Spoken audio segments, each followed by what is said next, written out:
What's up, dudes and dudettes of the internet? My name's Scythe, and we are back again for some more Trove Patch Notes. Mantle of Power is here, everybody, at least for the people that paid, but don't worry, even if you don't end up paying and you end up waiting until next week, which it's just a week, you'll actually be able to access some of the content, but we'll talk about that as we get further on, because we are going to talk, well, I guess I'll talk about the content that you can access immediately if you're not paying. You can go into all of the Uber portals so long as it's not an elemental world, so you can actually get to U7 and U8 if you end up having the power rank. But that's going to be very difficult because you're not going to be able to farm for a specific elemental gem. Instead, you'll be able to go into U6, get a random chance for a shadow chest to drop. Inside that chest, you're going to have a random elemental gem. So in general, you can still grind up gems, but it's going to be particularly difficult. You can also go into the Shadow Tower and you can still get yourself the empowered gem boxes for for Lunar Souls, and the keys for the Stellar gear with the Titan Souls. But anyway, let's just hop right into it. But before we do, everybody, I humbly request you to Hadouken the like button for me. It very much helps me out. And this is also going to be an extremely long video, so I would very much appreciate it. And just a heads up, get yourself some of the popcorn. So, Avram's notes. He is pretty much the lead developer, if you don't already know. Welcome to the Mantle of Power for Trove's first expansion. This is the biggest update that we've ever had.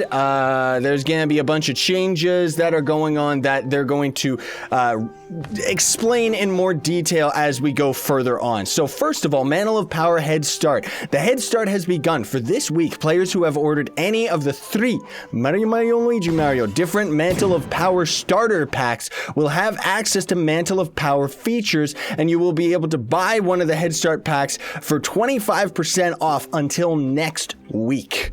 And these packs are actually not too bad. Of course, the biggest incentive is the early access, but at the same time, it gives you a lot of materials that will almost be a requirement for the gems, unfortunately, but you can still end up buying enough of them, I'll say, in the store right here just for qubits and stuff like that. So that's not bad. Then there is all players will receive Mantle of Power next week. Everybody's gonna get this. On the 26th is gonna be when this hits. I got my mic arm in the middle of the screen here, so I got actually adjust my second monitor here so I can see. There, that's a little bit better. Okay, so level 30 is the new maximum. And of course, you are going to see, if you're a free player, you're going to see that your experience bar has extended, but you can't actually gain experience until next week. A new gem system has been added to increase your character's power and give you new abilities. Check my gem tutorial video for more details on that. 4 new adventure worlds have been added to the game. Use the updated adventure tower from the hub, or if you're a part of the main team Pixel here, we've actually got all of the portals already set up in the tower. I already set those up like pretty much as soon as I got on, because I was just so excited to actually get them up, right? Then there is 3 adventure difficulty levels, 3 new ones, including new loot drops and challenges. The new loot drops is the new Shmeeps, which I got a video of them actually coming up later today, and the Centaurs. The Shmeeps are only from U8 and higher, just as a random drop, while the Centaurs are from U9 only as a random drop. Good luck getting to U9 though, because that power rank's insane.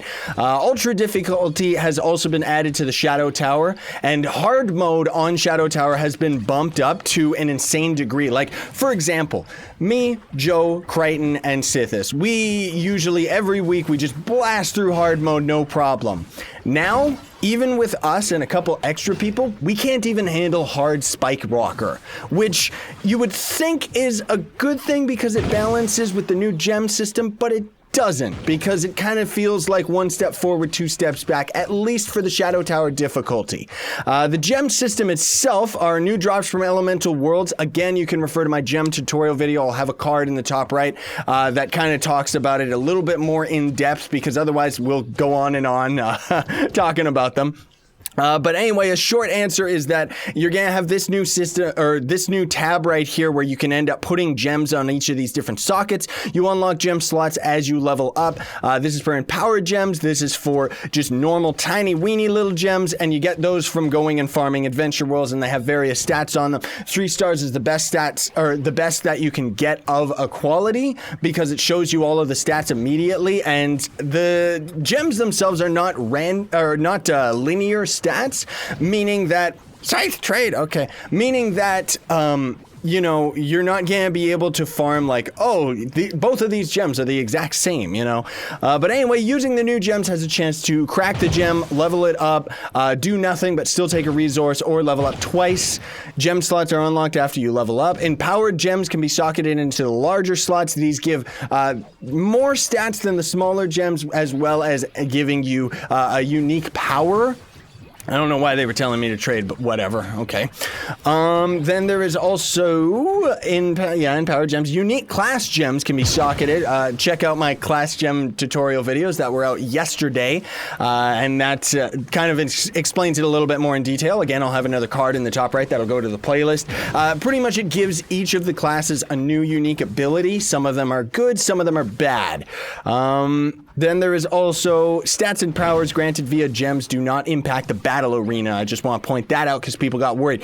Then there's also the primordial dragons, which, by the way, somebody ended up getting primordial dragon egg day 1. Apparently within like the first hour. I was talking with Avram and he said that there was already like 10 of them. I didn't get any luck on that. I already opened my empowered gem boxes, even the ones that I got from the Shadow Tower, and nothing, no diamond egg for this guy. But either way, you can check the video on the dragon eggs, the new primordial dragons, card in the top right again. The new level of stellar gear, which again, there's another tutorial for that. All of this stuff is in the description if I end up having too many cards, but essentially you can deconstruct your radiant gear now to get yourself a radiant soul, which is a requirement to make stellar gear, which is one up from radiant, of course, and then you also end up going into the Shadow Tower and spending Titan souls to end up getting yourself some of the shaper keys that you can end up using in order to get yourself more requirements, right? Well, more of the resources required. So, updates now. We are on to that already. Patron now gives 300% daily qubits instead of 200. The Saturday XP bonus is now bumped up to 50% instead of 25 for free users, meaning that anybody who uses Patron gets double that. So, on Saturday, it's gonna be grind time. Like, do not miss grinding up your classes, because getting to level 30 is going to be quite a long trek, like seriously. Increase the number of slots available in your personal chest from 30 up to 50, so now your personal chest matches the amount of inventory space that you have on your person. Everybody has access to that, which is fantastic. Then there is also Chaos Chest loot has been shuffled into that black motorcycle that TKM is actually rocking right there. Recording and was in already. Because for some reason they keep trying to tell me to trade for some reason. But yeah, anyway, new motorcycle, very much like the Everdark Coliseums. Oh, it's actually created by TKM. Oh, that's cool. Okay. No wonder they're rocking it and wandering around with it. Okay, cool. Portals in the new worlds can be built at the crafter's bench, the builder's crafting table. It costs so many resources, but yeah, check it out if you can. Experience. The experience required to level up has been adjusted across the board, as have the requirements for killing NPCs and completing dungeons. Thank you, TKM. You rock. Thank you for that one, mate. All right, because otherwise I was going to have to open up all my chaos chests for that. That is neato. So this already right here, I was actually going to do a preview video on this mount, but now you can see it right here firsthand. That's so sick. Thank you very much.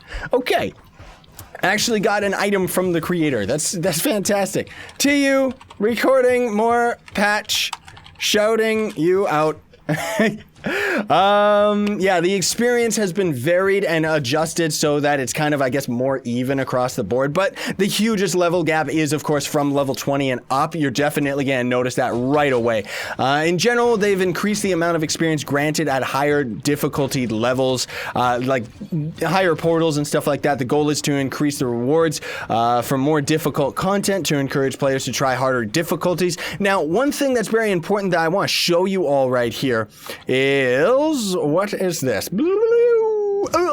The class level, you can see right there, there's a suggested class level. We are level 20. We're just enough for U6, I think anyways, that we can get full experience from U6. But even if we ended up having enough power rank, which we do, just enough to end up going into U7, I wouldn't recommend going in here until you're level 23 or 24 or 25, because otherwise you are not going to benefit from getting all of the experience, like the max experience cap from the portal, because otherwise, like, it's a lot more severe and punishable by death. That just sounded weird. Then there is also, yeah, just what I just said, blah, blah, blah, blah. Pearls of Wisdom no longer come from shadow caches, pirate ships, or the store. No more in the cash shop either, so they're not going to pay to win way with the Wisdom Pearls, which is nice. Instead, now it is a rare drop in any of the worlds, hopefully not as bad as the pen blocks. Right now, pearls, for the amount of power that they give, aren't really scaled for the rest of the game, and so that's why they ended up adjusting it, because their justification for it is that the benefits that you get from pearls was a lot considering how easy they were to attain, which I guess is true, but it's quite a change. For right now, temporarily, they actually have just for this week, everybody, and everybody should be able to access this. They have all of the pirate NPCs in the hub. At least apparently that's what I hear.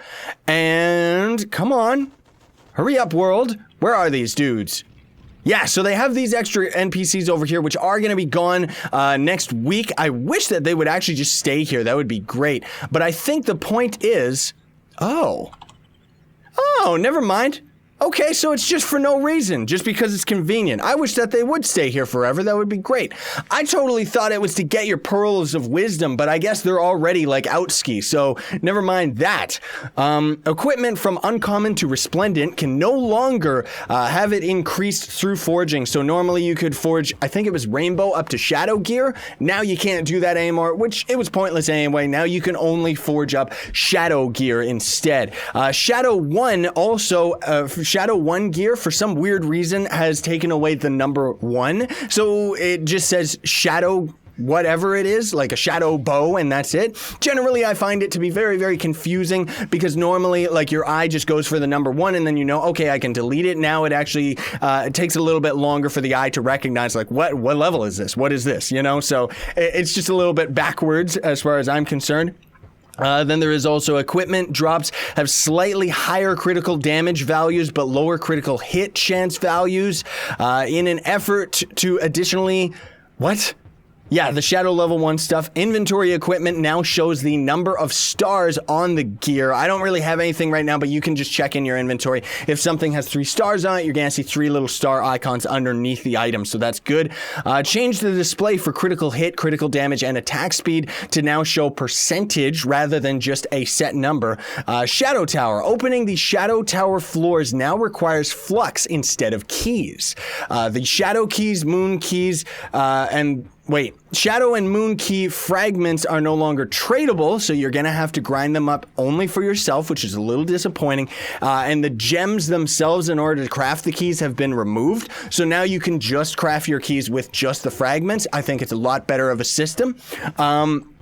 And then what you actually use these keys on instead of the Shadow Tower is when you end up beating one of the Titan bosses, there's going to be a special chest sitting there that you will instead use your key on that, and it'll drop 8 pieces of gear that are going to be a higher tier than what the Uber world is that you're in. But at the same time, like, time will tell whether or not it's actually like a good thing to farm. I think farming Adventure Worlds is still going to be better for loot, but it still is a good thing anyways. When creating a listing for an item in the... No, I skipped to the marketplace. Sorry about that. Chest in the Shadow Tower, Tower Vault, Shadow Key. Oh, okay. So I am at the marketplace. You now have 1 minute after creating a marketplace listing to cancel the order before it appears in searches for the... Okay, so when you end up putting an item up for sale, it's not going to show up for anybody for a whole minute, which is going to kind of suck for people that are trying to sell something really, really quick. But I guess generally the majority of people must have accidentally put things up at the wrong price. I think they could have come up with a better system than that, but whatever, that's okay. Your last selected currency in the sell section of the marketplace is now saved to your default sell currency. On the sell tab of the marketplace, hovering over an item you dragged to the list should end up showing the sale values of that item, so that'll be pretty handy rather than having to search for the item every single time. But in general, I do find it to be very, very glitchy right now. They're still ironing it out. When creating a listing for an item to sell on the marketplace, you can now enter the selling price or the total price. So right here, you can actually sell the total price or just the unit price. Give me that. So... I mean, granted, it's like you could sell 10 bombs for 100 flux each, or just calculate it for yourself, or just sell the whole 10 bombs for 100 flux, you know? Very, very handy. That's very, very nice. I didn't even expect them to honestly do that. You can also right-click your items into the sell tab instead of drag and dropping all the time. Also, there's apparently a better update for different languages to be able to search things in the market better. Then we are on to the dungeons and biomes. I'm gonna miss this dragon challenge, which sucks because I need the coinage in case I get a dragon egg, which I never think I ever will. Dungeons and biomes. The Treasure Isles biome is now only populated with dungeons in the drowned world and will no longer show up in the hourly challenge. Oh, that's okay. New Desert Frontier dungeons, Permafrost and Fey World and Treasure Isles. Only 5 new dungeons, 1, 2, 3, 4, 5, 6, that only affect U6 and U7 and up. Terraforming. Improve the terraformers. When using a terraformer, you can now pick a zone you want to terraform on the map. So if we ended up using a terraformer right now, it would actually, we would be able to select any of those spaces on the map, get a preview of what is actually going to be destroyed, tell it, yes, I want to destroy it, and then you have 30 seconds to cancel it if you want. So that's very, very handy for clubs because lots of people never really know how they work and what they're going to actually end up destroying and stuff like that. Schmeeps, which is the new mount that can be randomly acquired in the game at U8 and above. Then there's also the centaurs, as I mentioned earlier. Other languages, far more strings are available for localization than ever before. Now we are on to other. Pen blocks and mounts drop more often now. Time will tell if that actually is affected. Dungeons have a higher chance of dropping rare items. Okay, that's good. Fixed a bug where flight speed wasn't properly being set. In fixing this, we've updated some flight values. Wings now fly at 100 speed, except for the low tier wings rewarded from mastery. Dragons now fly at 95, except for the, air dragon that ends up flying at 105. The initial things you can craft on the starter bench had their costs adjusted, and the forge has been removed from there, or moved there instead. Never mind. Golden Thread tutorial has a few new objectives, like entering the master portal and stuff like that. Also, it doesn't seem like they say it unless it says it a little bit further on. You actually don't get qubits from it anymore. For some strange reason, you only get flux, and it's like complete this quest and we gain 25 flux. That's just peanuts. I don't get it. Then there is also Master Adventure World has been bumped up to power rank 160, up from 150. And if you don't end up having the SS Draconic or the fire ships or anything like that, in order to go into the fire world, you can actually come to the hub, and there are 2 new boats that you can end up crafting, which the resources are very, very cheap. They'll probably go up for a day or 2, but otherwise you're going to be able to just get these right away. I actually haven't seen these boats because I couldn't get them on PTS. Where is it? So we've got this one right here, and then why can I not afford this? Oh, wait, why can I not afford this? Oh, they bumped up the resources. They bumped it up. They changed it. And here I was all prepared for it. Oh, well, anyways, I'll try and craft, I guess, this other one afterwards or something. Well, let's see right here.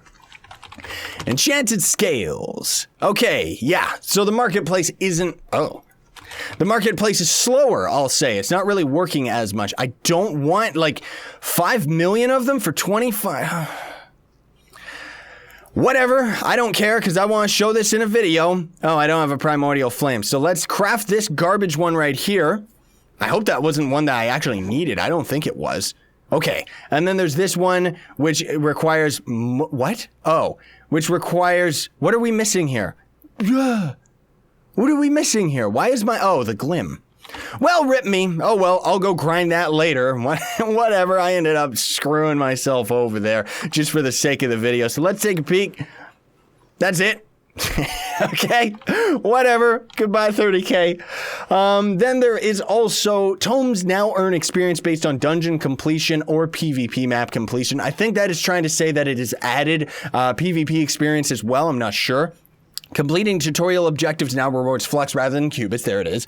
A new Rockin' Rod hairstyle is available at the barbershop. Class changes have been removed from the hub and adventure worlds. Just use the... Turn off phone volume. Go away.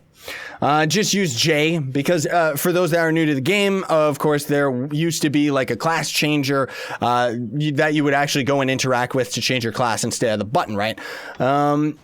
Issues that will end up dealing with some lag issues. When another player invites you to a shadow tower, it now shows the difficulty. Still doesn't show which boss they're actually fighting, though. That would be nice if they changed that. Reaching max level for a given class now broadcasts it to all chats you are in, not just the current world. Battle Arena power-up Juggernaut now looks way more metal. Don't know what that means. You can now consume dragon souls while flying without falling.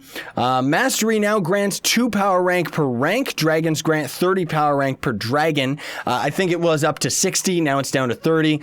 Made right click work in the inventory window more often because otherwise there are some random issues where it would end up causing a problem. Nobody's around us because I'm on D&D because I don't want people spam inviting me to stuff.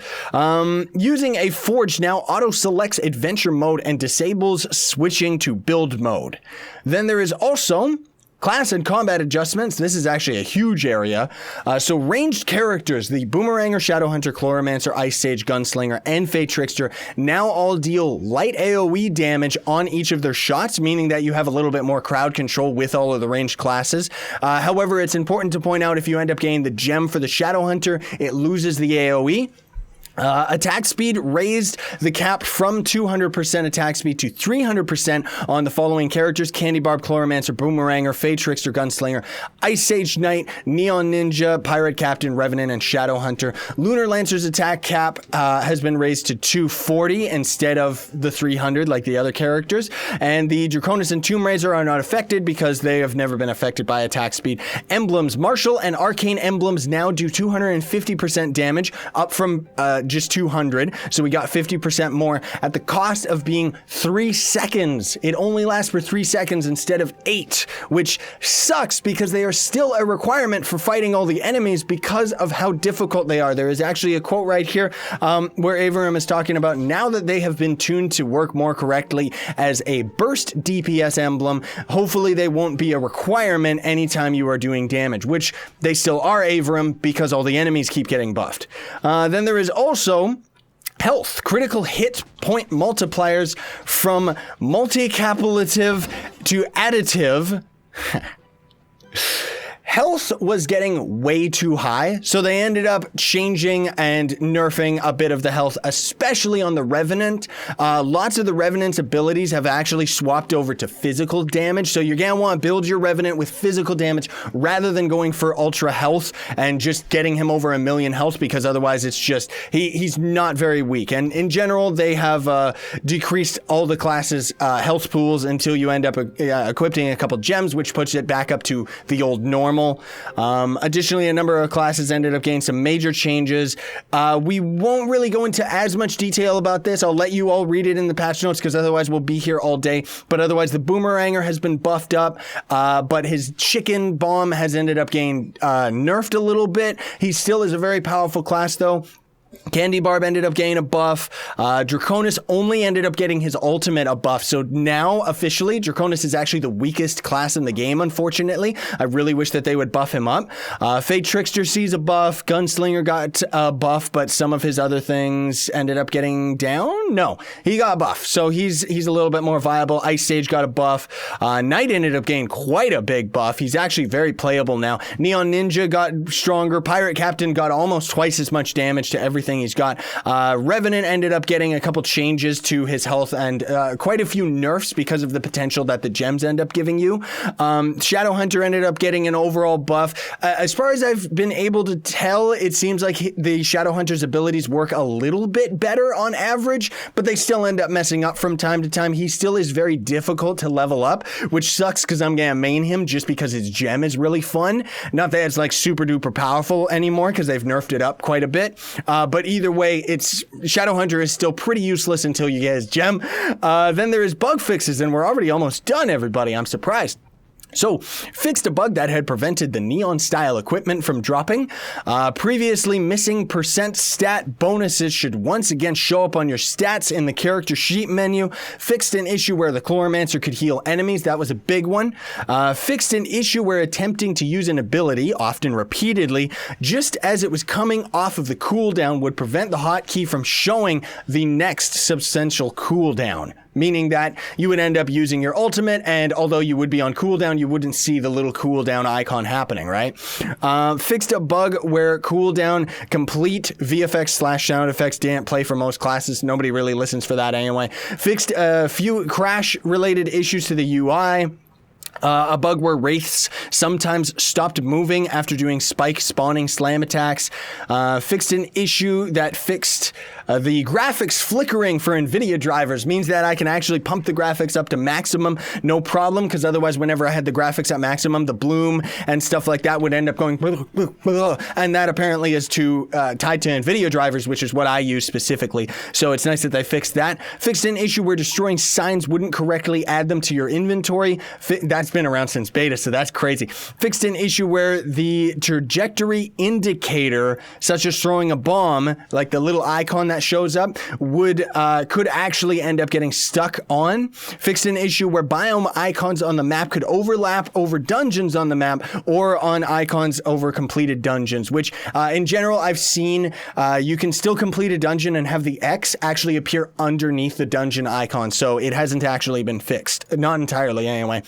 Fixed an issue where hats would sometimes be one voxel too low.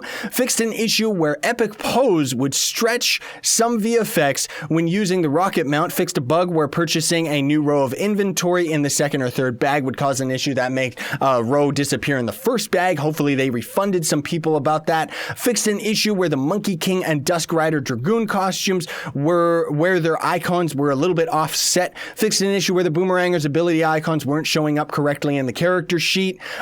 Fixed a bug where ship and dragon attack damage scaled on physical damage only. Now it actually scales on magic damage as well, so you can kill some enemies with your fireballs and stuff like that if you have, like, as a magic character now, I guess. Fixed a bug where the shortcut icon for the store would offset sometimes, and fixed an issue where creating many pop-up dialogues could prevent you from successfully purchasing products in the store. Oh no, that would be terrible.